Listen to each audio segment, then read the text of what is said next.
Right, welcome to Codex Review Part 2. It's for the new Necron Codex. So in Part 1, if you haven't seen it already, we'll look at the... we'll take a flick through at the start of the book, looking at the miniatures and the artwork and the lore. And then we get stuck into the detachments that are available for the Necrons. So that's covered in that video, you can check that out. And then in this video, we will take a look at the units specifically. So I'll have a look for all the unit profiles. Pick out the good ones that are not so good. Talk about how they can be used. This is a Tactica review here. I'm trying to line up my own Necron force. Already got Necrons as a collection. And so I'm looking to see what units I'll use for my 2,000 points army. What new units perhaps to add to my collection as well, based on the new codex and rules. So I think what we'll do is we looked at the codex for the detachments. I'm going to go to the cards here and we'll just flick through those. I don't want to dwell on them too long. I want to move through them at a good pace if I can. Just keep this video nice and tight if possible. For discount 40k, use the link below. It's for the new sponsor here. It's gamingfigures.com. Link below for them. And they are shipping across the UK and the European Union. So for 40k, but loads of other gaming systems, as paints and accessories and so on available from them. So we'll use the cards. We'll take a look at these and flick through these for the unit entries for the Necrons. So I'm just going to go through these in the order that they came out from the deck. I think it's in order of like they put HQs first and so on. As I'll give you a rough points idea. I'm just going to go the points from the Codex. They have since changed. Games Workshop regularly tweaking the points up and down, but it'll give you a sort of rough idea what to expect for the points here for the Necrons. So for the Necron army, just tactically, I'm thinking about an army that's durable, can absorb damage and repair itself. That's like their theme. And trying to win games with 10th edition, I need an army that can grab and hold as the no man's land objectives and do that effectively and quickly and early on in the game. And also looking for units that can maneuver quickly around the board and so on. You need that maneuverability around the table, that flexibility, and then that ability to hold the central line to grab objectives and hold them through the game. If you're able to do that with any army, you should be able to do well. And Necrons, a mixture of ways of doing that. So, survivability, surviving on objectives, decent firepower, and they do have some good close combat options as well. So there's different ways to approach it with the Necrons. I like to do a mixture of all different types. So rely on firepower, but also close combat, just have that nice mix for my Necron force. So first up is the Silent King. In the Codex, 480 points, give or take.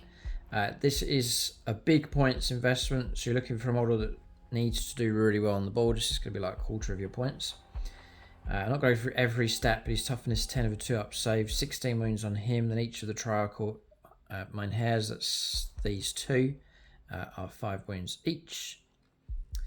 He has OC control of 6. This is the kind of model that's going to hover out to the middle of the board and should do well enough. 4-up invulnerable save as well. On the Mynheers, I think, but not on him. I'm getting the impression, unless they've all got 4+ invulnerable save. Not sure exactly if the shield means it's on both of those.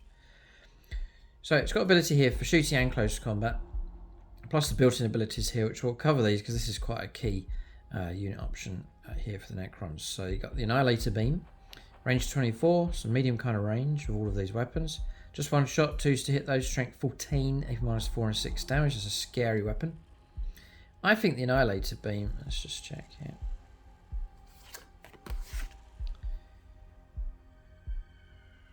Yeah, that's from each of these Mynheers, the Annihilator Beam, so formidable weapons. Nice. And then he's got, Zarek is equipped with a Scepter of Eternal Glory, Staff of Stars, and Weapons of the Final Triarch with him. There's Triarch abilities here as well. We'll just cover this now. So Pharaoh of the Stars. I'll tell you here. Yeah, so voice the Triarch at the start of the first battle round. Sorry, at the start of the battle round, select one Triarch ability until the start of your next battle round that has that ability. So you choose each turn, and there's 3 options. Pharaoh of the Stars, and those are all aura abilities, so within range, certain range, I think it's 6 inches each time. so he's great to have it amongst your force. So Pharaoh of the Stars, whilst a friendly Necron unit is within 6 inches of the model, you can reroll hit rolls of 1 and wound rolls of 1, so a bit of extra help. So fine, it'll help everybody.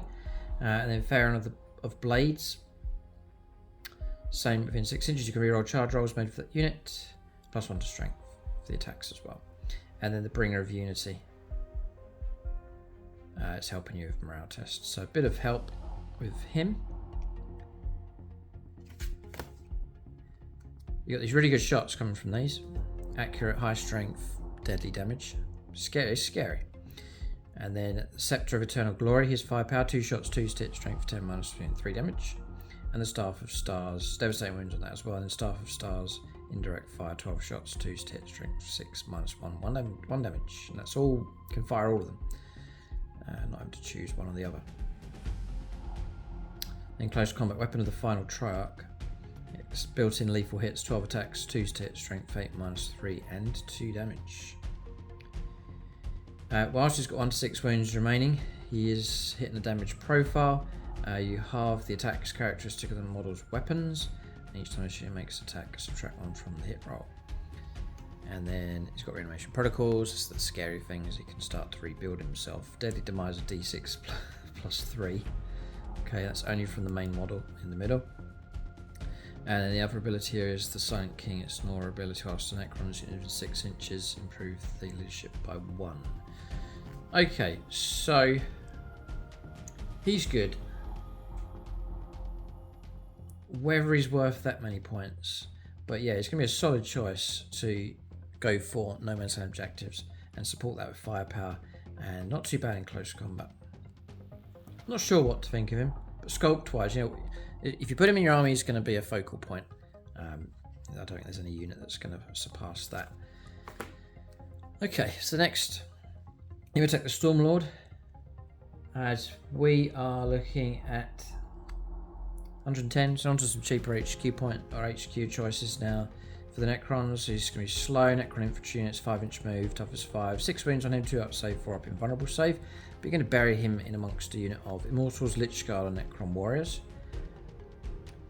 Really nice resculpt, very much like here. Gauntlet of Fire is a torrent weapon, it's range 12, flamer, strength 5, AP -1. And Staff of the Destroyer gets to shoot with that as well. 3 shots, range 18, 2 to hit, strength 6, -3 and 2 damage. Not too bad. And in close combat, 4 attacks, 2 to hit, strength 6, -3 and 2 damage. Okay. Start the command phase. If this model's on the battlefield, you gain a CP, so that's very, very good. Very, very useful indeed. Always welcome to have that. Any faction I'm playing, you get an extra CPs is excellent. And it's automatic, I'm to roll for it. And then Lord of the Storm, once we're battle at the end of your command phase, you can use this ability. If it does, roll 1d6 for each unit within 12. On 2 to 5, they take D3 mortal wounds. On 6, they take D3 +3 mortal wounds. Not bad, yeah, decent enough. Overlord, just to bury in amongst a unit of whatever, any of those units would be good. So fine, not much else really to say about him. Illuminor Szeras, now 210 in the book. Surely he must have come down a few points. That is expensive. We'll see if he's worth it. I had run him for a while and then dropped him because he just really wasn't doing very well. Just wasn't tough enough and just not kicking out much damage. But maybe a fresh chance. Movement 8 this time on him with his crab-like walking ability. Toughness 8, 9 wounds. So there is more wounds and so on. 2 up save, 4 up invuln. That's pretty good. The Eldritch Lance is a straight 3 attacks. Range 36, strength 3 hit, strength 9 -3 and 3 damage. Be tempted, try and avoid the temptation to go after vehicles and try and use that against things like heavy infantry. And then in close combat, the Lance is 3 to hit, 4 attacks, strength 9 -3 and 3 damage. And extra attacks with the impaling legs. He's got built-in feel no pain for plus. Whilst he's in 3 inches of one or more other friendly Necron units, he has the lone operative rights. He does operate by himself. Interesting, so he doesn't join other units. He doesn't need to hang around with others. And mechanical augmentation, whilst the friendly Necrons battle on units within 3 inches of this model, so it's Necron warriors or immortals. Each time a model in that unit makes an attack, improve the AP of that attack by 1. And each time an attack targets that unit, worse than the AP by 1. Not bad. He'd get his value if he was buried in amongst the right units. Extra AP -1. That is good. But it is only battle line. And whether you're relying upon units like Necron Warriors for your main kind of firepower, that's for your own decision. But yeah, that is pretty good. I think he's better than what he used to be. And then Atomic Energy Manipulator. At the end of the fight phase, if this model destroy one or more models this phase, until the end of the battle, add 3 to the range of its mechanical augmentation ability to a maximum of 12 inches. So his influence starts to increase, which you need to keep track of and remember. But he's alright, but I think he's too expensive for points. But okay. Next, Tranzyn the Infinite is next. So, same kind of stat line, we're not going to go through all the stats here. He's got the Empathic Obliterator, sustained hits a D3, 4 attacks, melee weapon, there's no shooting with him. 2s to hit, strength 7, no AP minus at all, and D3 damage. Okay, 75 points, he is cheaper, and then we've got some abilities here. So, Ancient Collector. Whilst this model is leading unit at the end of your command phase, if that unit is within range of an objective marker you control, the objective marker remains under control. It's a sticky objective basically with him. And then Surrogate Host, at the start of your command phase, if this model is on the battlefield, you can select one of a friendly Necrons infantry character model on the battlefield, excluding Scorpec, Lord, and Epic Hero models. The selected model is destroyed. There aren't any rules that are triggered when a model is destroyed. This model is put in its place. All of its wounds remaining. So that ability is to swap places with another character. Orakan the Diviner, I think, has been resculpted. You are looking at 80 points, another cheaper HQ choice for the Necrons. Staff of Tomorrow for shooting. Sorry, it's melee. 2 attacks, 3 hits, strength 4, -3, and D3 damage, so not that great at all. Just 4 wounds, toughness 4, 4 up save, 4 up invulnerable save. And you can go with Immortals and Necron Warriors.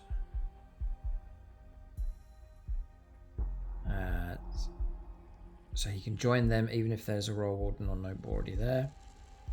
And then Master Chronomancer. He grants them a 4 up invulnerable save. So yeah, we're talking about durability for the Necrons, ability to survive. 4 up invulnerable save is very, very useful indeed. Exceptionally useful. That's going to be for shooting and close combat, so yeah, really good. And the stars are right. Once we're battle at the start of the fight phase, this model can use this ability. If it does, until the end of the phase, triple the attacks and strength characteristic of his Staff of Tomorrow. And every successful wound roll made for this model's attacks scores a critical wound. Alright. Next is your Necron Overlord, but the new sculpt with the Translocation Shroud. So, move 5 to +5, 2 up save, 4 up invulnerable save, 6 wounds, so solid stat line. The Overlord's Blade has devastating wounds, 4 attacks, lean 2, strength 8, -3 and 2 damage. You can go with Lichguard Immortals and Necron Warriors. The Resurrection Orb will cover that rule now, so once for battle, whilst the bearer is leading a unit at the end of any phase, it can resurrect that unit if it is on the battlefield. When you do so, the unit's reanimation protocols are activated, reanimating D6 wounds rather than D3. It's very random, though. You could just score 1, you could get 6. You cannot resurrect more than once per turn. Okay, that's once per battle. It used to be better. I think it used to be a 5+ to reanimate. In the previous edition, 5+ to reanimate for every model destroyed. So you could, if you lost 18 models out of 20, you rolled 18 dice looking for 5+, I think. But it's okay. Just as you need it, it may come in useful. My will be done once for battle. 1 unit from your army with this ability can be targeted with a stratagem for 0 CP, even if you've already used the stratagem, so it's acting a bit like a Space Marine Captain. And here we go, the new rules then. For Translocation Shroud, each time this model's unit advances, do not make an advance roll for it, instead it's an automatic 6. In addition, each time model that unit makes a normal advance or fallback move, until that move is finished, it can move horizontally through models and terrain features. Okay, it's just helping them shift. Okay, but if you need it, that's the one, that's the man for the job. The regular Overlord here, that's the sculpt I really like. I still really like. It's one of my favourite sculpts for the Necrons. the regular Necron Overlord.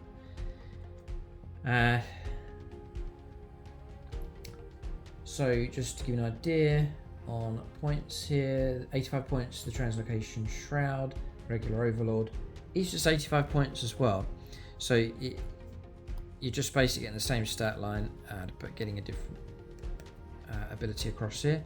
There's a couple of extra bits though to cover. Same stat line as we've seen already. If you take the Staff of Light, which is a terrible weapon, it still is by the looks of it. 3 attacks, range 18. 2s to hit, strength 5, -2 and 1 damage. The Tachyon Arrow, the 1 shot per game weapon, it is good fun. That's what he's equipped with here on the sculpt. 1 shot, need a 2. But if you do get the hit, it is strength 16, -5, d6 +2 damage. Ah, it's cool. Okay, it's a nervous roll there, trying to don't get a 1. The Overlord's Blade does come with devastating wounds. 4 attacks, 2 to hit, strength 8, -3 and 2 damage. Staff of Light, you can use in close combat. 4 attacks, 2 to hit, strength 5, -2 and 1 damage. And the Void Scythe, which is devastating wounds. 3 attacks and 3s, strength 12, -3 and 3 damage. Resurrection Orb you can take. Mine will be done with covered. And Implacable Resilience. Each time an attack is allocated to this model, subtract 1 for the damage characteristic. A bit more durability with him. Okay, but he should be buried inside a unit, so that's kind of a last resort to protect him. I do like Necron Overlord. Now the Catacomb Command Barge. I had left this model, Tamun Ra.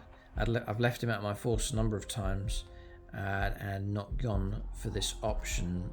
Maybe it's time to bring it back. The Catacomb Command Barge is 155 in points, give or take, depending on what the updates have been. About 150 odd points for him. It's going to be quicker, double the speed of Necrons on foot. It's a 10-inch move, toughness 8. 9 wounds, 3 up save, 4 up invulnerable save. The Gauze Cannon, we'll look at this now. Range 24, 3 attacks, need 3s, strength 5, -2 and 2 damage. It's a scary weapon, especially if you've got a mass of them. It's really good sort of Primaris type unit killers. Staff of Light we've seen. The Tesla Cannon, sustained hits of 2, range 24, 4 attacks. 3 to hit, strength 6, -0 and 1 damage. The Overlord's Blade, which we've seen already. Staff of Light. Resurrection Orb he can take. So you're getting more durability, more wounds, more speed with him. It's obviously paying the points for that. Carrier Wave, it's an aura ability. After friendly Necrons units within 6 inches, add 1 to the OC control. Interesting. And then Advanced Quantum Shielding. Each time an attack targets this model, if the strength characteristic of that attack is greater than this model's toughness, subtract 1 from the wound roll. So a bit of extra protection with that. Scorpec Lord. He's not been popular. I love the sculpt, and I think he's really worth putting into a unit of Scorpec Destroyers. Yeah. Yeah, okay. How many points is he to start off with? He's 115, just over 100 points. He's quicker, 8-inch move, toughness 7, 7 wounds, 3 up save, 4 up invulnerable save, OC of 2. His Annihilator's rapid fire 2, that's not that, just a couple of shots. The Flensing Claw, 8 attacks, 2 to hit, strength 6, -1, 1 damage, and the Hyperphase Harvester, the big rectangle thing across here, 4 attacks at 2s, strength 10, -3 damage. Real sort of great for targeting Primaris Aggressor type units, and just bury them inside unit Scorpec Destroyers. He's worth taking because he can confer some abilities over. United in Destruction whilst he's leading the unit. He grants them lethal hits. And he has to go Scorpec Destroyers. And then Crimson Harvest. Each time this model ends a charge move, select one unit of engagement range of this model. Roll dice on a 2 to 5. It takes D3 mortal wounds. On a 6 it's D3 +3. It's like a mini tank shock from him as well. I really like the sculpt. I'd love to see him do well. It's just manoeuvring, getting them into position is the tricky part. I've found it's better with destroyers. Instead of running them out and trying to push round, the opponent can react to them. I found it's quite good just to hold them back and hide, keep them out of the main fight. Then as the battle lines are drawn and enemy units start to engage, then bring them in as a counterpunch unit. and choose your target that you go after. If I found that to be a good way of using them. The Locust Lord, which would be amazing as a resculpt. In Games Workshop resculpt the Locust units. They've done the heavy destroyers, but they haven't done the regular destroyers. The Locust Lord. I'm saying Locust, but Locust. But anyway, 90 points, cheap enough. And you give them some enhancements and so on. 8-inch move, toughness 6 wounds, 3 up save, 4 up invulnerable save. The Lord's Blade, similar profiles, devastating wounds, 4 attacks, 2 to hit, strength 8 minus 3, 2 damage. You can go with Locust Destroyers, or you can go with Locust Heavy Destroyers. But why? We'll see. Nano Scarab Amulet. He's got a 5+ Feel No Pain ability. A Resurrection Orb if you go for that option. You pick one or the other. Something like the Resurrection Orb would be useful on the Locust units. Yeah. 5 up Feel No Pain if you really need it on him. I'll say the Resurrection Orb probably. And then we'll see what else we've got going here. Destroy cult. Once this model's leaving the unit, each time model in that unit makes ranged attack, a successful modified hit roll scores a critical hit. Okay. And then driven by hatred, each time this model makes attack that targets enemy unit is below half strength, you can reroll hit rolls. And you can reroll the wound roll. Okay, so he's quite a hunter. Not bad, he's cheap enough in points. Next is the Royal Warden. Again, one of my favourite sculpts, this one. He's sort of fallen out of favour from previous lists.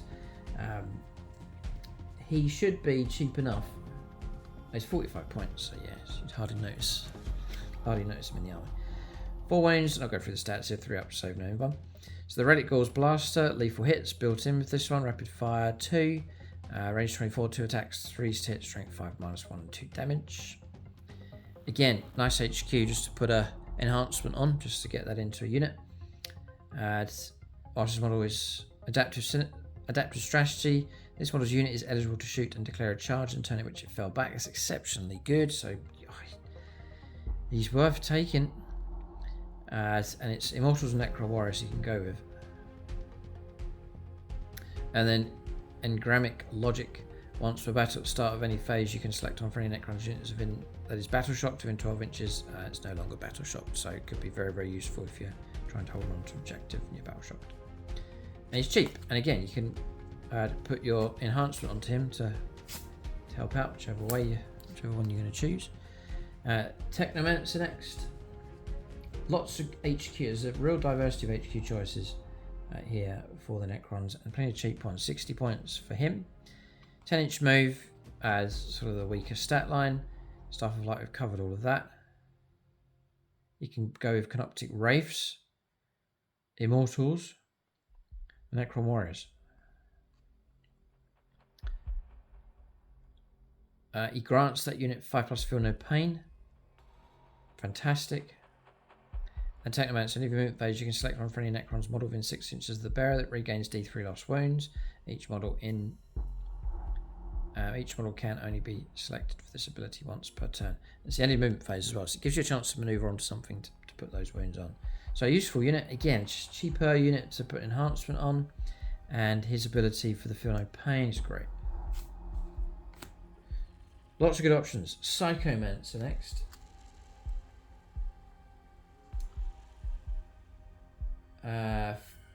55 points for him.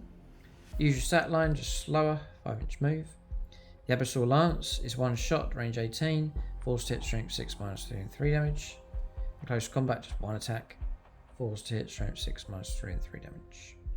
Immortals and Necron Warriors. Let's look at the abilities. The Nightmare Shroud, aura ability. In the Battle Shock step of your opponent's command phase, an enemy unit below. If an enemy unit is below its starting strength within 6 inches of this model, that enemy unit must take a battle shock test of -1 to the result. And Harbinger of Despair, once per turn at the start of your command phase. movement, shooting, charge, or fight phase, you can select one enemy unit within 18. That unit must take a battle shock test, again -1 from the result. So disruptive kind of unit. Chronomancer next. 50 points, again of a cheap HQ. Same stat line. The Stave is a blast weapon, range 18, d6 attacks, forced hit, strength 5 -1 damage, in close combat 3 attacks, same kind of stats there, strength 5 -1 damage. So for this one, you take the Time Splinter Mantle. Whilst it's leading a unit, each time attack targets that unit -1 to the hit roll, so it's like a stealth almost. And then the Chronometron, your shooting phase after this model's unit has shot. If it's not within engagement range of enemy units, it can make a normal move up to 5 inches. If it does, until the end of the turn, the unit is not eligible to declare a charge. Okay. The Plasmancer next. So the Plasmancer, again cheap, 55 points. We'll go through the stats here. The Plasmic Lance, range 18, 3 attacks. Forced hit, strength 7 -3 and 2 damage. And the Plasmic Lance in close combat, 2 attacks. Forced hit, strength 7 -3 and 2 damage. There's not too much from him. The reason why you take him: Harboring of Destruction. Whilst this model is leading a unit, each time a model in that unit makes a ranged attack, a successful unmodified hit roll of 5+ scores a critical hit. So if you're needing those critical hits, you can just plug him in. And Living Lightning. In your shooting phase, select one enemy unit with 18 invisible to the model and roll 4d6 for each 4+. They take a mortal wound. Alright, picking up some wins as well. So he's okay. C'tan Shard of the Deceiver. Resculpt's needed for this one, and the Nightbringer as well. They'd probably double the size. Amazing sculpt from Games Workshop, I'm sure, if they redid them, because these have been out for a long time. The C'tan Shard is 265, and the Nightbringer is 255, thereabouts. So again, I can imagine a useful unit for going for No Man's Land central objectives. Only a 6-inch move. Oh. Slow. That is slow. Toughness 11, which is insane. 4 up save and 4+ invulnerable save. 12 wounds with him. An OC of 6, so that's really good, but he's slow. Cosmic Insanity. Anti-character 4+, devastating wounds and precision. Range 18, 6 attacks, strength 2 hit, strength 6 -2, just the 1 damage though. And in close combat, the Golden Fists, 8 attacks and 2s, strength 8 -3 and 3 damage. So real aggressor, Primaris type killer. But heavy infantry would be good at taking down. Deadly Demise D6, Finno Pain of 5+ built in and stealth as well. And he cannot be a warlord. Grand Illusion, if your army includes this model, after both players have deployed their armies, select up to 3 Necrons units from your army and redeploy them. When doing so, any of those units can be placed in strategic reserves, regardless of how many units are already in strategic reserves. And the Necron damage, each time an attack is allocated to this model, half the damage characteristic of that attack. He's going to be a tough customer to bring down. 4 of him bonds save to get through. Halving the damage, he's going to reanimate himself. Yep. Tough to bring down, yeah. Nice, solid option. And I think worth the points. C'tan Shard of the Nightbringer. Same kind of stat line as we've already seen. Lower OC though, 4. The Gaze of Death is his shooting option, range 18. These ranges are medium short, but if he's pushing up to the middle of the board, you're going to get pretty good coverage. D3 attacks, very random. 2 stitch, strength 12, -2, and D6 +3 damage if you can get those hits. God. Okay, and then in close combat, Scythe of the Nightbringer, you could strike with it. 6 attacks, D2, strength 14, -4, D6 +2 damage. Terrifying. Or you can sweep with it. 14 attacks, D2s, strength 8, -2 and 2 damage. God, he's vicious in combat. The Gaze of Death is potentially really good if you can get a good enough roll on the number of shots. But yeah, you're a real solid unit here. Brilliant ability in close combat. Great unit for moving out into No man's land objectives. I couldn't bring myself to buy one of these, the C'tans. I'd have to wait for the resculpts. Just couldn't do it. I'd have to wait, but you can make your own decision on that. Oh, plenty of people still run them. Feel no pain 5 parts of him. No stealth though. Drain life then. At the end of the fight phase, roll 1d6 for each enemy unit within 6 inches of this model. On a 4+, they take d3 mortal wounds, and the necrodermis as well, half the damage of the attacks coming through. But yeah, rate the Nightbringer. Nice. The Void Dragons. This is the newest sculpt. 270 is the most expensive of all of them. Same kind of stat line. Still OC4 though, this one. And only a 4-up save. You've got Spear of the Void Dragon. So, anti-vehicle 2+. That's mad. 1 attack, range 12. 2 hit, strength 4, -3 and d6 +2 damage. And then the Voltaic Storm. It's a blast weapon. Sustained hits of 2, range 18. d6 +3 shots. Bear in mind that's blast. And bear in mind that's sustained hits of 2 as well. 2 hit, strength 7, -1, 2 damage. And the Spear. So here we go. So you can strike with it. Anti-vehicle 2+.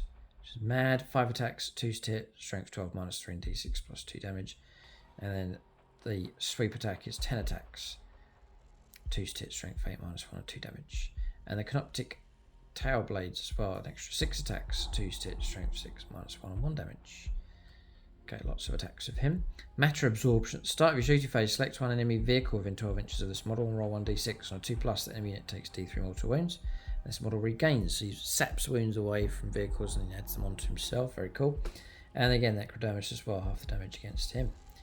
Yeah, tough choice as to which to go for. They're all three are pretty good. I do like the Nightbringer. But if I was to go with new sculpts, I'd obviously just go with the Void Dragon. But I'm not so keen on the Void Dragon sculpt-wise. Just not quite sold on that one. But it's an epic model for sure. Ugh, talking of sculpts. I just couldn't ever bring myself to get one of these flying spaghetti monsters. So it's the Transcendent C'tan. He's 275. Okay, so he's just as much as we looked at already. OC of 4. Ranged weapons is Seismic Assault, and a sustained hits of 1. 6 attacks at range 12, 2 hit, strength 8, -2 and d3 damage. And these Crackling Tendrils, sustained hits of 1 in melee, 8 attacks, 2 to hit, strength 9, -3 and d6 damage. 5 up, feel no pain. You can deep strike as well. Transdimensional Displacement. Each time this model is selected to advance, you can remove it from the battlefield and set it up again anywhere on the battlefield that is more than 9 inches horizontally away.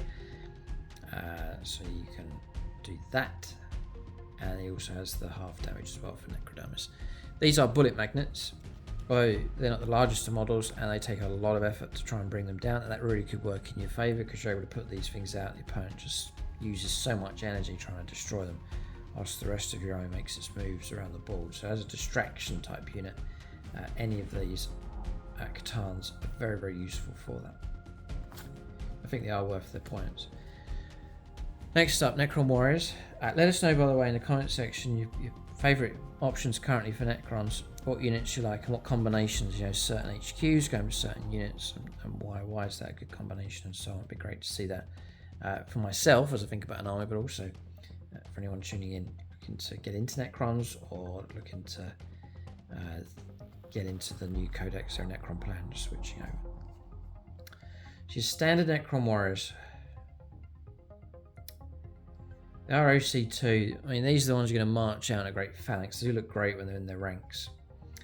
Necron Warriors they're 10 points each, basically. Okay, so you're going to fill up a unit of 20. Yeah, squads of 10 to 20. I'd previously preferred larger squads because you can absorb more damage and still survive, crucially, to then get your animation protocols. So the Gauze Flayer is built-in lethal hits. Rapid fire 1, range 24, 1 attack, forced hit, strength 4, no AP minus, and 1 damage. And the Gauls Reaper is range 12, again lethal hits, AP 2 hits, forced hit, 2 attacks, strength 4, AP minus 1, 1 damage. Oh, so it used to be strength 5, so I've knocked it down to strength 4. It really is quite piddly shooting. It's not too scary. You're just looking for bodies on the ground really with these, just to occupy and flood out on objectives, survive, keep flooding objectives, and just to frustrate the opponent just with the weight of numbers. The number is legion. Each time this unit's reanimation protocols is active, you can reroll the dice. Okay, so that's not nice, reliable reanimation protocols going on. Fine. That's all there is to say about those. Board control, objective controls, durability, and just the look of them, I do rate Necron Warriors. I'm not expecting them to wipe stuff out with shooting or close combat, but just to be there. Be there on the day. Immortals, a bit higher caliber firepower with these. You're looking at 70 points for 5 models, 140 for 10. They are tougher, they're toughness 5. They've got 3 up save as well, and they're still keeping their AC of 2, so you're getting a better model. You can go for the Gauls Blaster, which is lethal hits, again, range 24, 2 shots, 3 hits, strength 5 minus 1 damage. Or Tesla Carbine, which is sustained hits of 2, 2 attacks, steam 3s, 8 minus nothing, and strength 5. And Implacable Eradication, each time model in this unit makes an attack, reroll wound rolls of 1. If the target of the attack is within range of objective mark, you reroll your wound rolls instead. Nice. But the weapons now, the Gauls Blaster, you used to be able to, in different 9th edition, I mean, you could manipulate the AP minus down to like different combinations down to -1, -2, -3, maybe even beyond that. But now you're looking at AP -1. I'm not sure how much else out there. There are a few things we've seen that can help out, but try and knock the AP down to make it more significant, I think it's going to be a struggle. So again, I wouldn't expect too much from the Necron Immortals. But against troops on the ground, you're still going to need them for sure. So the Hexmark Destroyer has gone through some phases as well. He now will cost 70 points. It's still cheap enough. And you maybe could put an enhancement on him if it's possible. So he's quick enough. He's 8-inch move, toughness 5, 3 up save, 5 wounds. Surely he's got lone operative. Yeah, he does. And he's got deep strike as well. So he has his uses. He's like the lictor of the Necrons. These disintegrator pistols, ignore cover. And a pistol, range 18, 6 attacks, 2 hits, strength 6, -2, and 1 damage. Next to nothing in close combat. And then inescapable death. So once per battle, one unit from your army with this ability can be targeted with the fire overwatch stratagem for 0 CP if you've already targeted a different unit. That stratagem this phase. In addition, each time you target this unit with the fire overwatch stratagem, resolving that stratagem hits a score non-modified rolls of 2+. A multi-threat eliminator. Once per turn in your opponent's shooting phase, when an enemy unit makes a ranged attack that targets a friendly Necron unit within 3 inches of a model with this ability. After that enemy has shot one model with this ability that's within 3 inches of the bearer, can shoot as if it were your shooting phase, but must target only that enemy unit when doing so, and can only do so if the enemy unit is within an eligible target. So they kind of shut down. We used to be able to shoot anything that shot at you. It was good fun, but it was overkill. It was overkill. Yeah, it's once per turn, so yeah, he's okay. He's lost the glory that he once had, I think. Lichguard. Now, I do have some of them. I have 5. I need to update the Basington on the bigger bases now, but they're raring to go. I don't know. Oh no, what's this? Oh, maybe not. Okay, we'll just go. We'll go through them here, but I'm not liking the look of this. So Lichguard, they will cost you 95 points of 5, 190 for 10.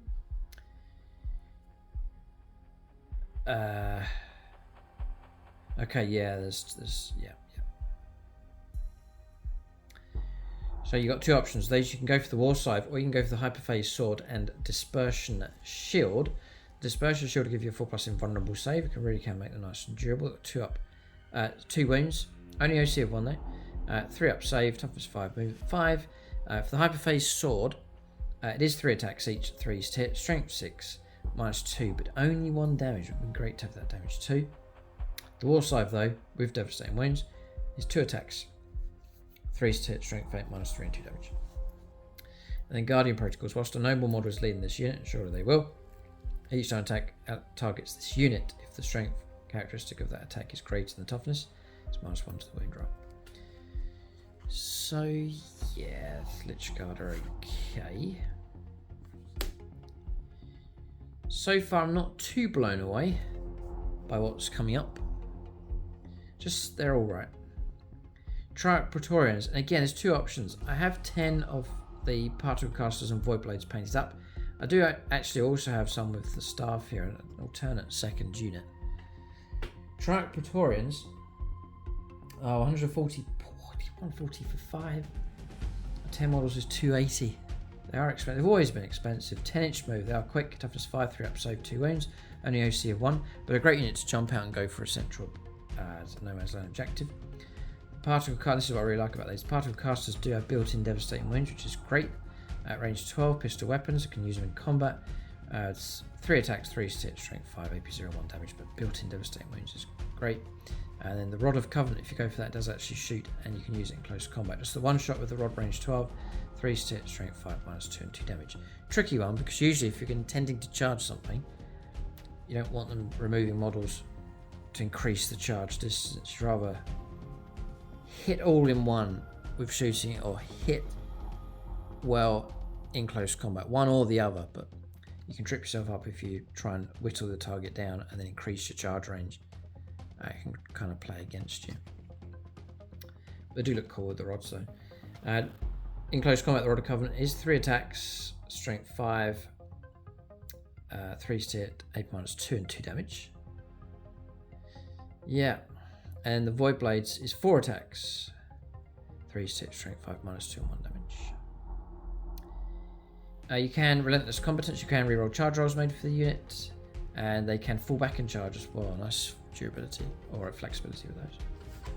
I like them, but they're expensive in points. Death Marks. I've never got these ones before. Snipers.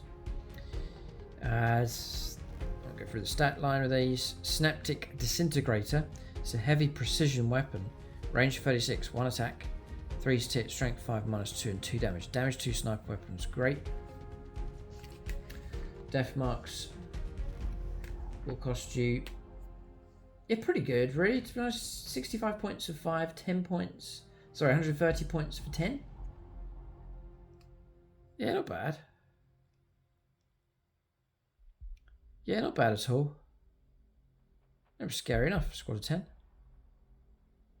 Yeah, hitting on 2s potentially. Okay, and then see what else comes up here. Great unit to bring in by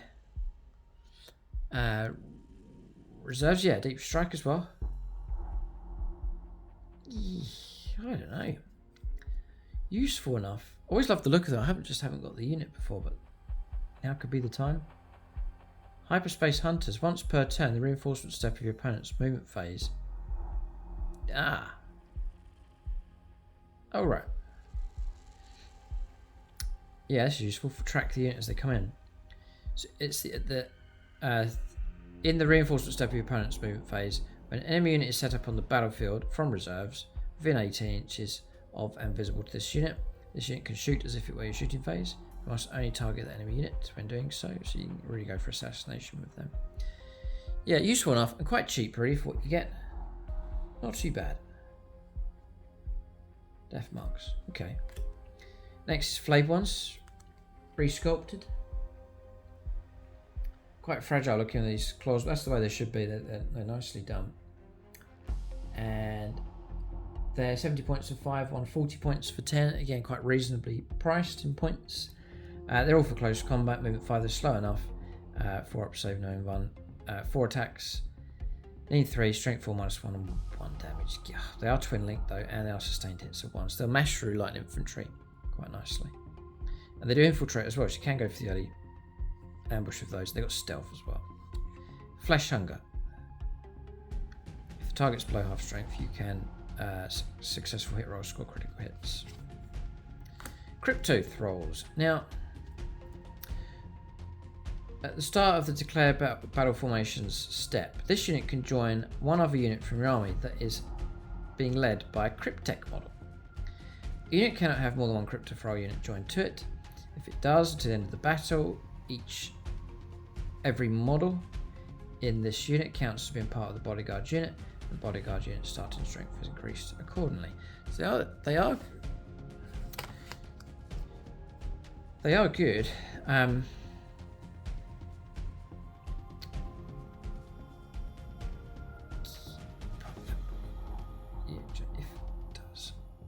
Just counts as being part of the bodyguard unit. Yeah, so this is where I'm trying to get this right. I don't want to get this one wrong.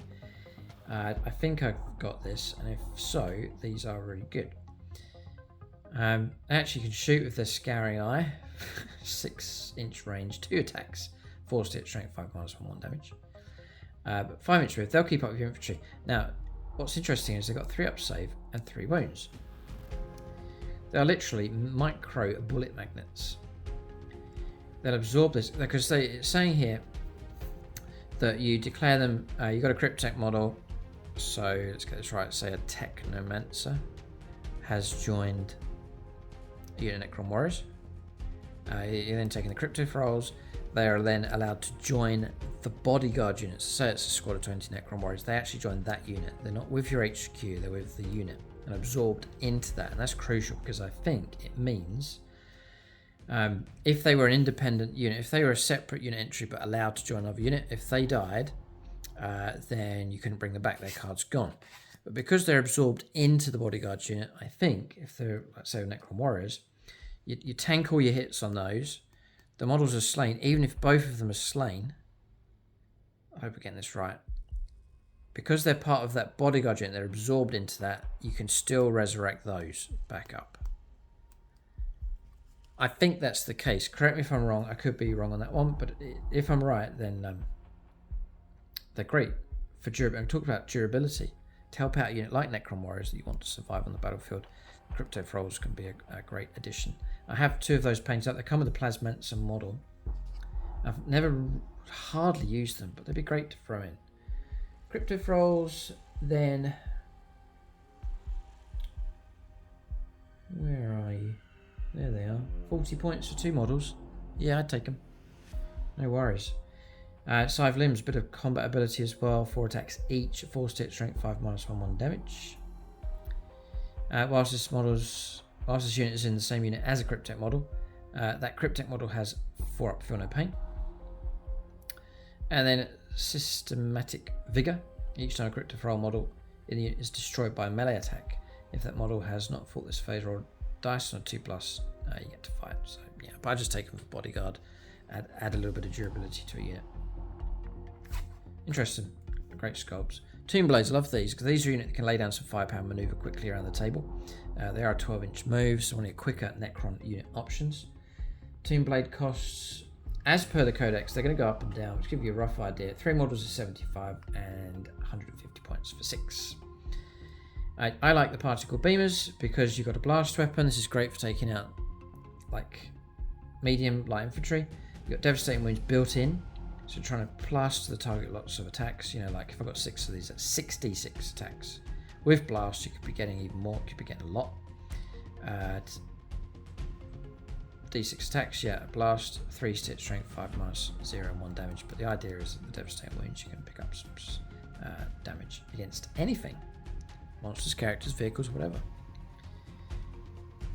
Toughness 5, 4 up, save, 2 wounds each. OC of 2 actually on this, interesting. And then, yeah, particle beam, that's the one we've talked about. You can take shield veins.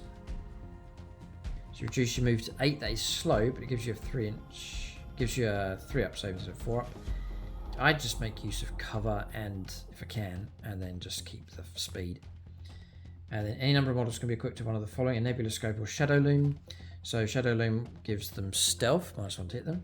Nebula Scope means they ignore cover, which if you're trying to flush out infantry, you may well need. The other options, aside from the particle beamer, is the Twin Gauze Blaster, which is lethal hits and twin linked. Range 24, 2 attacks, 3 stitch, strength 5, -1 damage. Or Tesla Carbine, which is sustained hits of 2 and twin linked, 2 attacks, 3 stitch, strength 5, AP 0, 1 damage. Range 24. I still rate the particle beamer. They got scouts of 9 as well. And they got evasion engrams, which is in your shooting phase. After this unit has shot, it can make an all move up to 6 inches, and if it does until the end of the turn, it can't declare a charge. But literally, you can pop out and pop in again with these. Nice flexible unit with some useful firepower against. You could be effective enough against any unit, especially if you're trying to finish things off. A couple of wounds left. Pump these shots into a land raider and try and pick up a few devastating wounds. Yeah, rate Tomb Blades for sure. Scorpec destroyers. So what knocks them down is their speed. But as I've mentioned, with the Scorpec Lord, instead of trying to run them, dash them up the board, because it can be painful watching them edging their way up the table, but instead hold them just behind your line. So you got Necron Warriors in front of you, and the opponent plunges in with some like Blade Guard veterans or something, and then send in Scorpec Destroyers as a counterpunch unit. I think is a good way to use them. You're not expecting them to go running up the board and be shot to pieces, get caught in a crossfire and wiped out, but instead just let them linger, and they can become dangerous as a follow-up unit to go after central objectives. So I still think there's a use for them for sure. They start taking some casualties here and there. Just keep the wounds flowing back onto them, keep them strong, keep them alive, and then they can be more and more dangerous as the game goes on. Scorpec Destroyers, an 8 inches. It's not slow. If you advance them, you can make progress up the board. They're Scorpec Hyperphase weapons, 4 attacks each. So take a squad of 6. Squads of 3 or 6. Strength 7, -2 and 2 damage.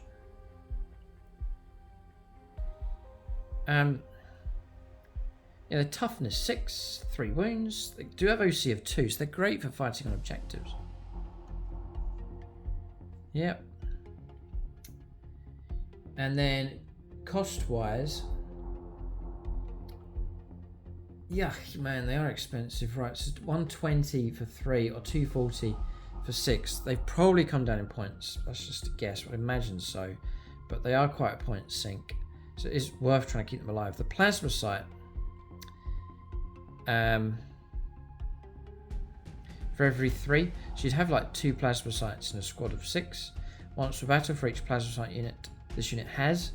When it's selected to fight, you can use this ability. You get devastating wounds. Very, very helpful.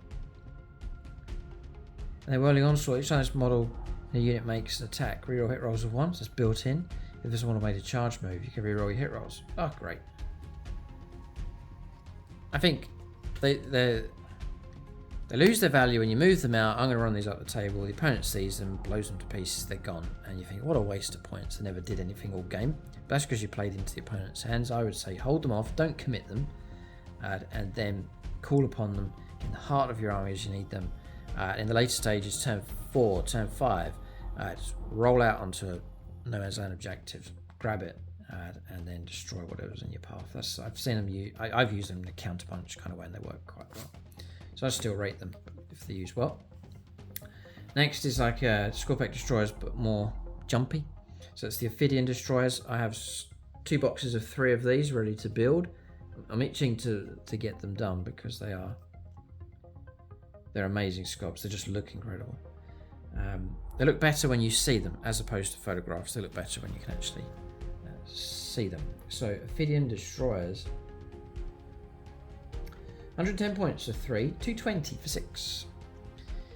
Still 3 wounds, toughest 5 though, and 4 up, so not 3 up. Still OC of 2, excellent, and a 10-inch move.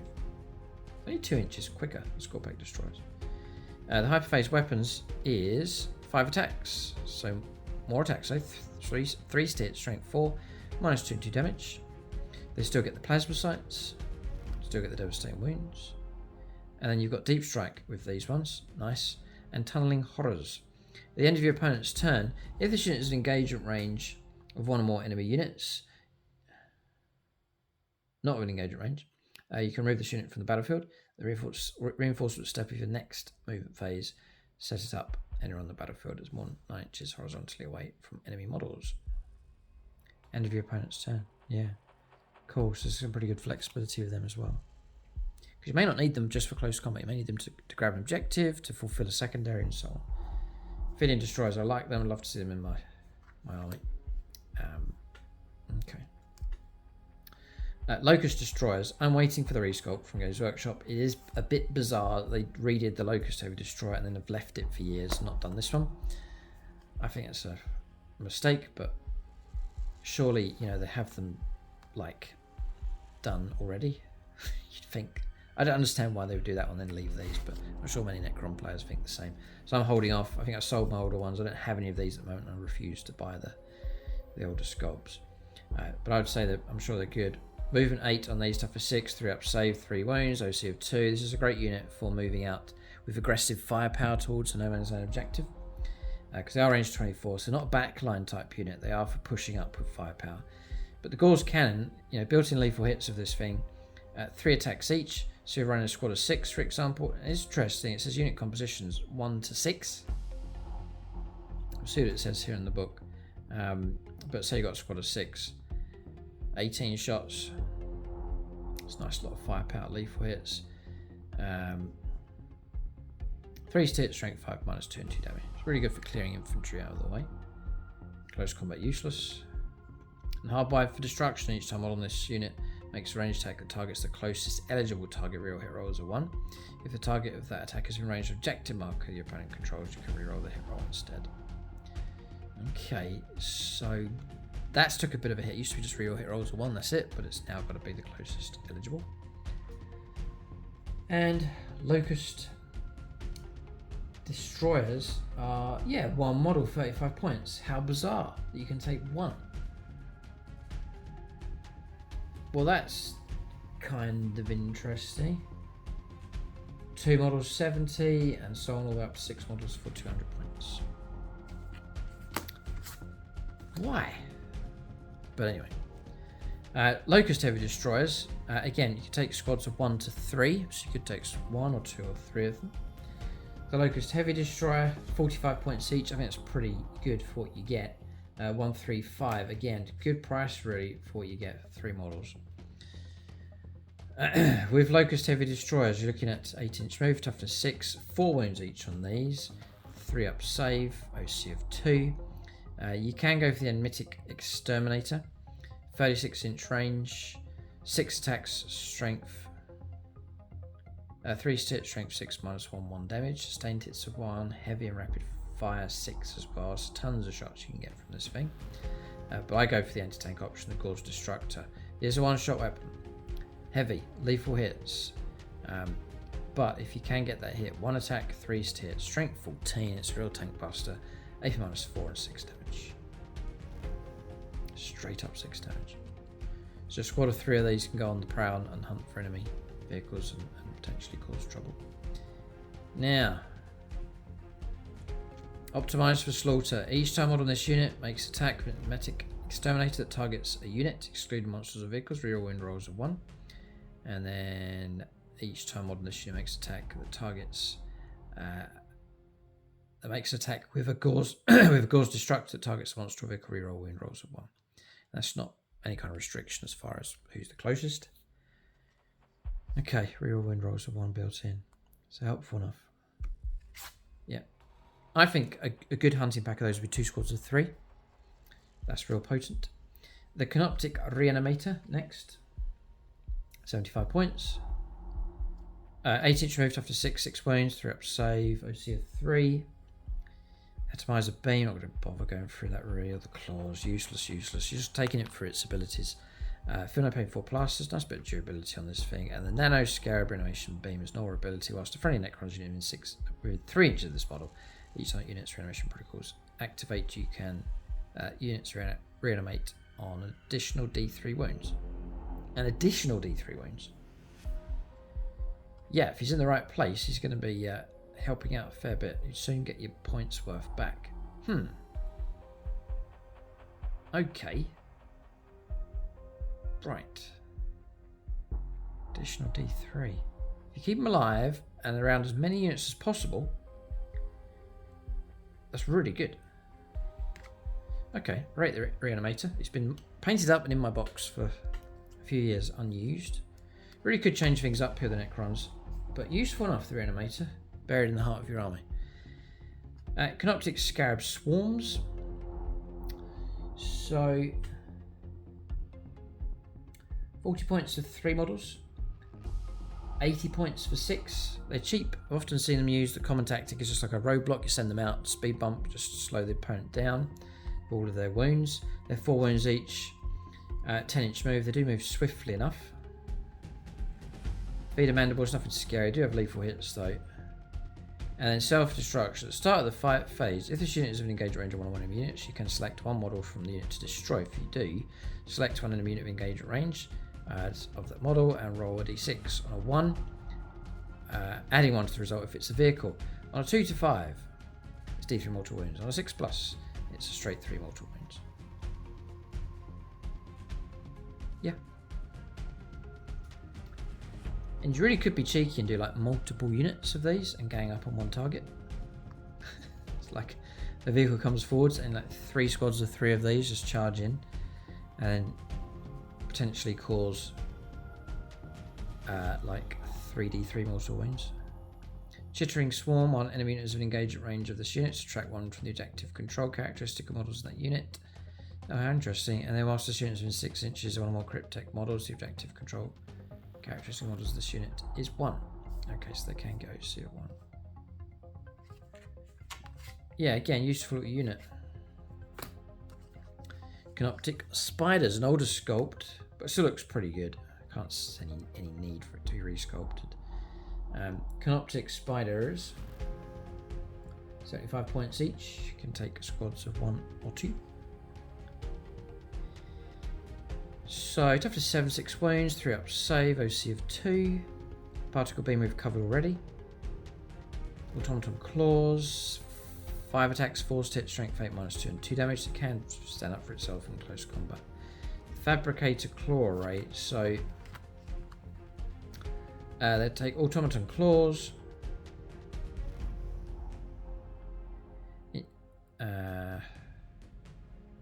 Alright.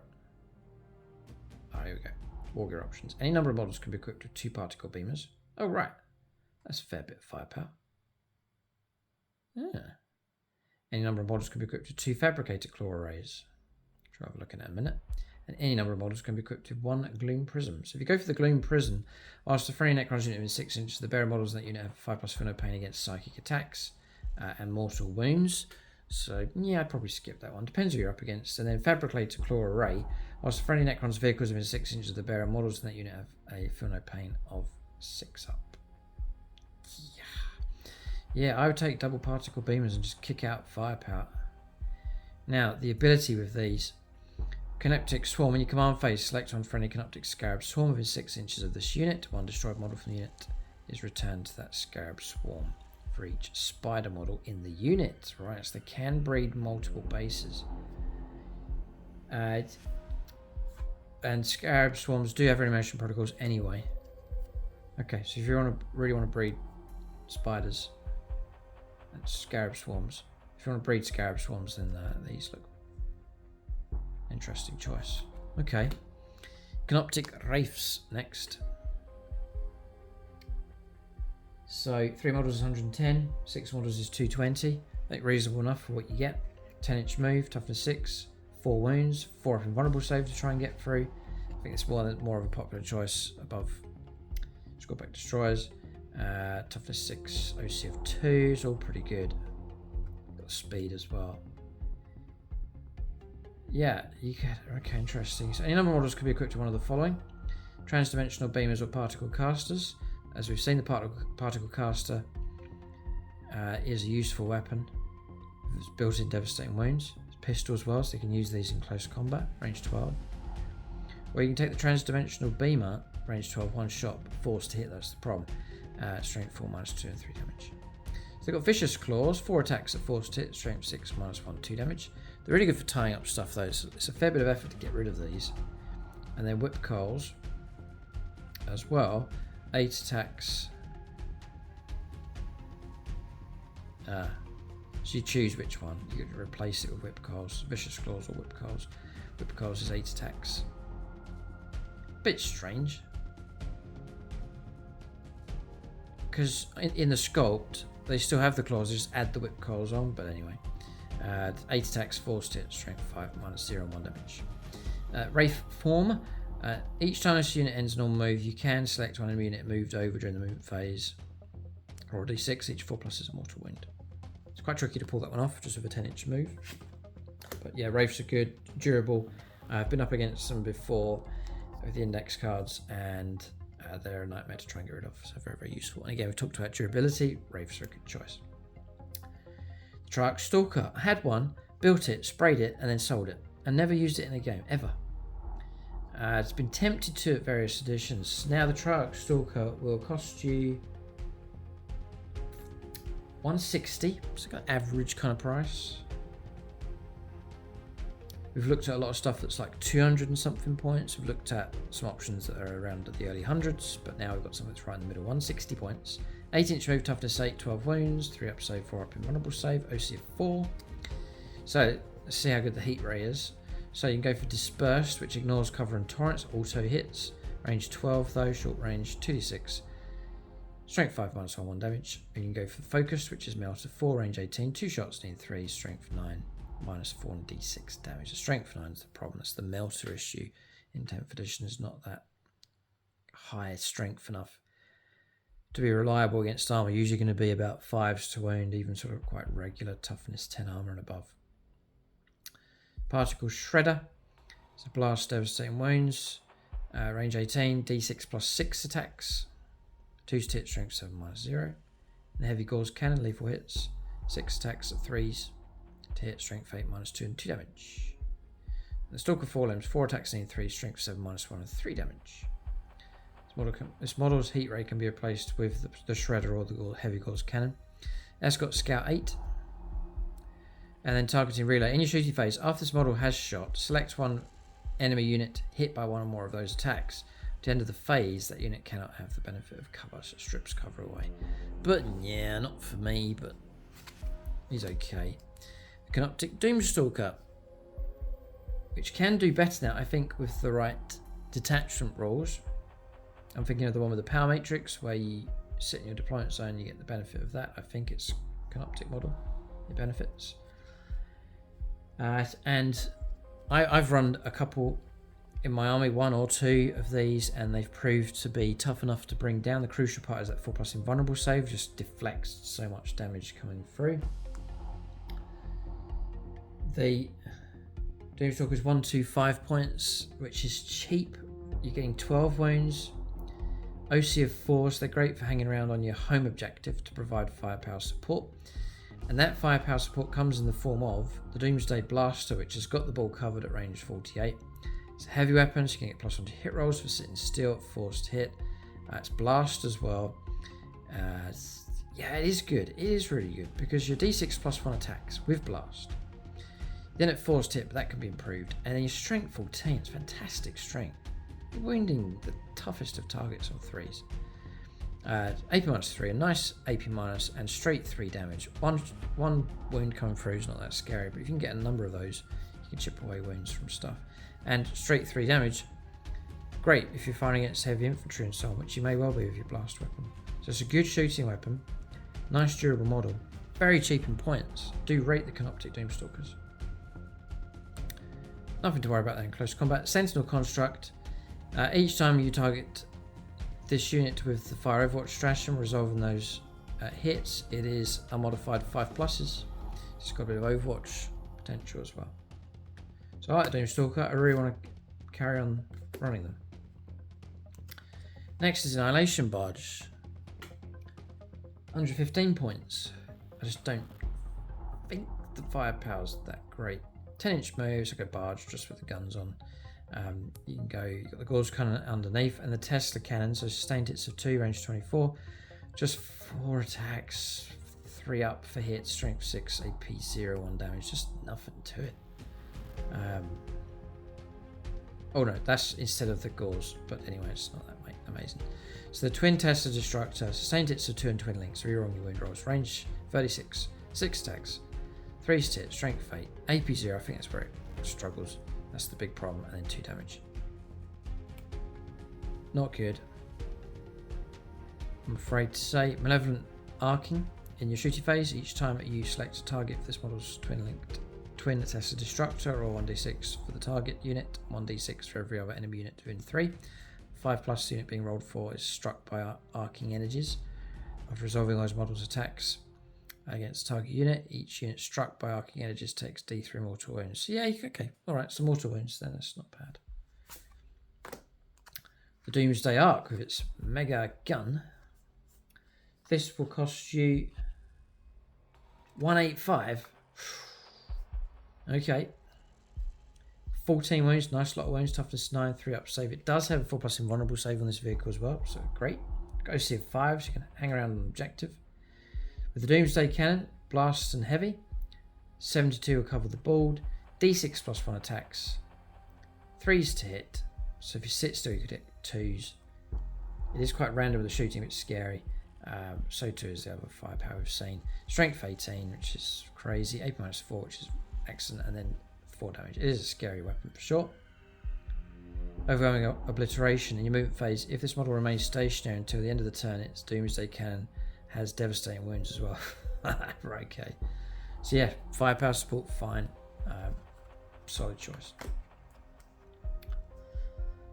The Ghost Arc next. It's going to be hard to kill. 4 of him on save is going to be hard to kill, and hard to kill here as well. The Ghost Arc. 4+ invulnerable save with that. Same stat line, 14 wounds, toughness 9, movement 10. The Gauze Flayer Array, which is all the firepower. I'll already go through that. Okay, so just going to get to the ability here. So it can transport 10 Necron Warriors plus an infantry character model. It is a repair barge. Once per turn, just after any unit finishes making its attacks, if one more friendly Necron Warriors units within 3 inches of this model lost 1 more wounds as a result of those attacks, this model can use this ability. If it does, select 1 Necron Warriors unit, that unit's regeneration protocols activate.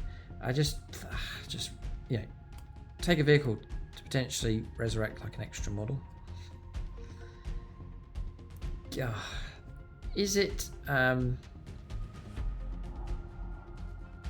Is it like open topped equivalent, like where you can shoot out of it? I don't think so.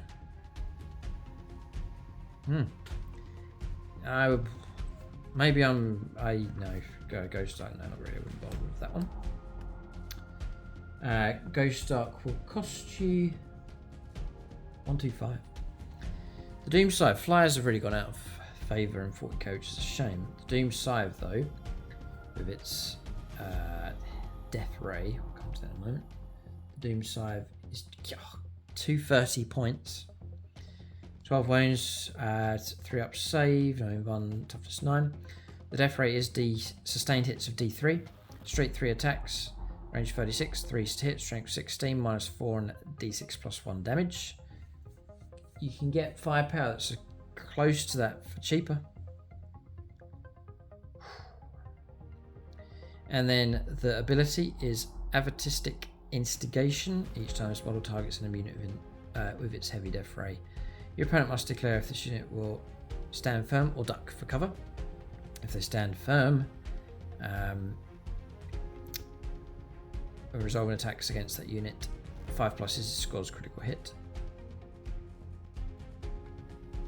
which would be your sustained hits of D3 kicking off, I think.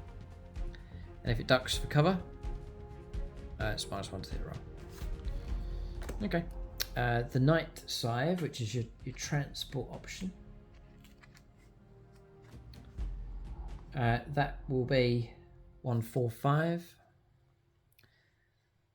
The Twin Tesla Destructor is 6 attack, strength 8, AP0. It's 2 damage, but there's no minus on it. You're just retaking this for your ability to transport. So Quantum Invader, this model can be set up in the reinforcement step of your first, second, or third phase, regardless of mission rules. Invasion Beams at the end of the fight phase. If there are no models currently embarked with this transport, you can select one friendly Necrons infantry unit wholly within 6 inches of this transport, unless the unit is in engage range, and it can embark within that transport. Okay. Next is the big Obelisk. Great for Apocalypse. Pretty bulky, pretty big for regular games. The obelisk is 350 points. So expensive enough, not the most expensive what we've seen. For that you get 8-inch move, toughness 13. Whoa, it's quite rare you see that. 2 up save, no invuln though. Annoying. 24 wounds. Another unit's going to be tough to get rid of. It's ranged weapons, so he's got 4 Tesla spheres. So a single Tesla sphere is anti-fly 4 plus sustained hits of 2, 6 attacks at range 24, 3 stitch strength 7 minus 1 damage. What on earth? That's terrible. What? Just lots of Dakar, but and nothing in combat. Okay. And then Gravitic Pulse. At the start of your opponent's movement phase, you can select one unit within 18 and visible to the model. Until the end of the turn, halve the move characteristic models in that unit, halve advance and charge rolls for that unit. In addition, if that unit can fly, to start the next movement phase, roll 1d6 for each time that unit ends any type of move on a 4+. They take d3 mortal wounds. What on earth's going on with that? It's terrible. Okay. Next, the Tesseract Vault. I don't know. Praise where it's due. Criticism where needed. I don't think that's very good at all. The obelisk is awful. Next is the Tesseract Vault.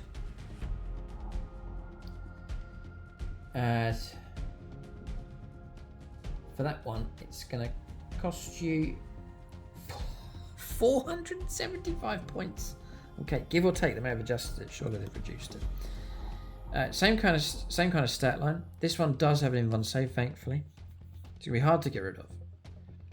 The Tesla spheres we've seen already are just lots of Dakar. You know, you can kill conscripts with it. And then you've got C'tan powers.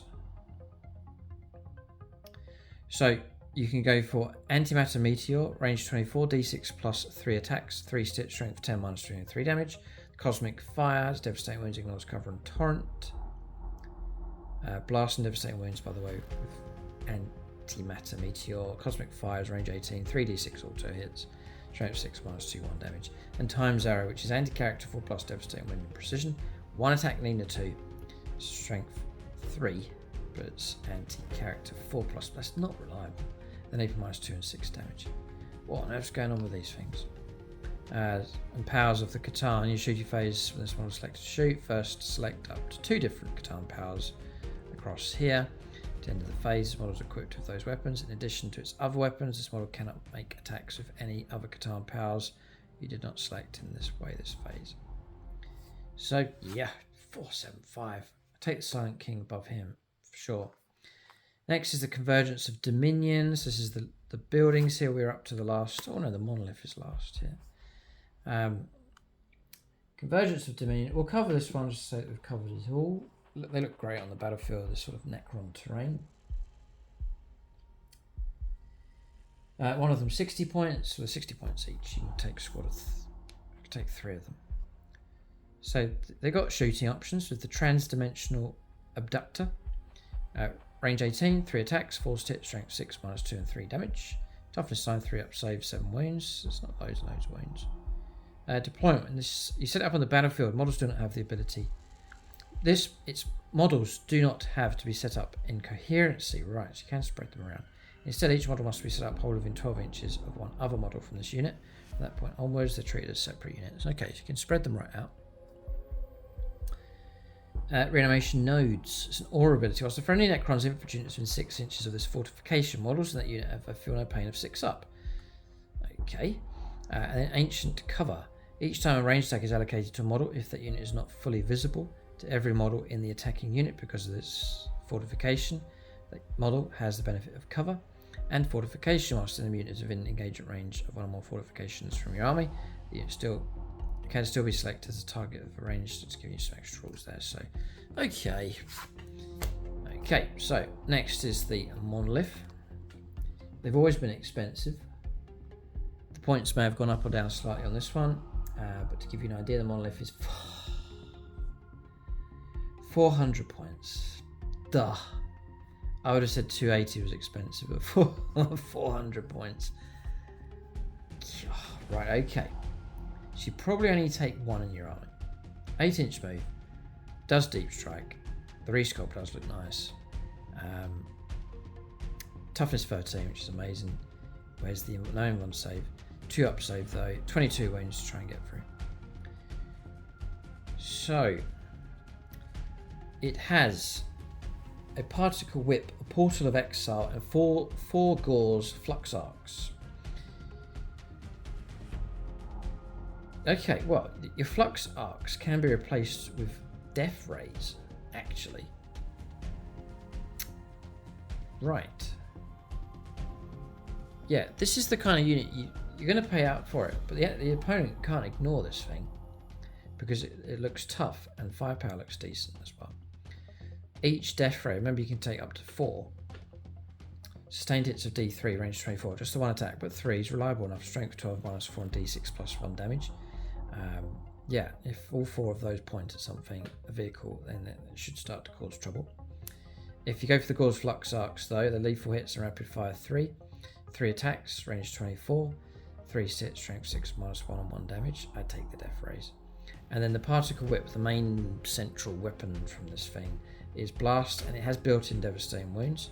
3d6 attacks.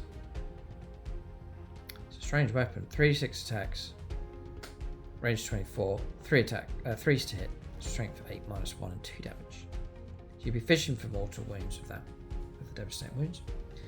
Portal of Exile you can use in close combat, 6 attacks, lean 2s, strength 8, -2 and 3 damage. And then it's got Deep Strike, Deadly Demise D6. And then finally, Eternity Gate. In the reinforcement step of your movement phase, you can select 1 Necrons infantry unit from your army that is either in reserves or on the battlefield. If you select the latter, remove that unit from the battlefield and place it into reserves. The unit is then set up anywhere on the battlefield. It is wholly within 6 inches of this model and not of engagement range of enemy units, and you can't declare a charge. But the ability to move models around the board with him. But he is expensive, 400 points roughly for the monolith, and that's it. These are just the extra combat patrol cards, which is repeating what we've seen earlier on, and the mission rule, or the army rule for Necrons Reanimation Protocols, which we've covered in the detachment review, which is over in part 1. So Necrons, they seem solid enough. Nothing particularly amazingly outstanding, but generally they seem alright. I think they fared better than AdMech, for example, which lack punch. I think there's punch enough in this Necrons force. Some of the detachments that we've talked about in part 1 look tasty enough. There's a number of good options, I think. And so the next phase really for Necrons, reviewed the Codex, the detachments, then also the unit entries, as some practice games to revamp the army, to make some suggestions. That'll be an army development video over on YouTube channel membership. You can join us there, link below, for all our bonus content that we create, including battle reports as well. And then after that, some experimental games, form a list, form an army, maybe some Tactica videos as well. But I like to make those at the moment. I like to make those after I've played some games and really worked on some tactics and combinations and so on. Battlefield experience is the best way, I think, and makes for more of an authentic Tactica videos when I've actually used these combinations in real games. So you can look forward to some Necron content. It'd be good to see them back. We'd like to add some fresh units, but which ones is the question. You can let us know in the comment section below as we formulate a new list for the Necrons. But there is a stirring here. We've begun awakening again on the channel, so look forward to seeing the Necrons again. For discount 40k, for your Codex and cards, Necron models, and other 40k, Age of Sigmar, and so on, it's gaming figures. Link for them in the video description below. Thanks for watching. Tune in next time.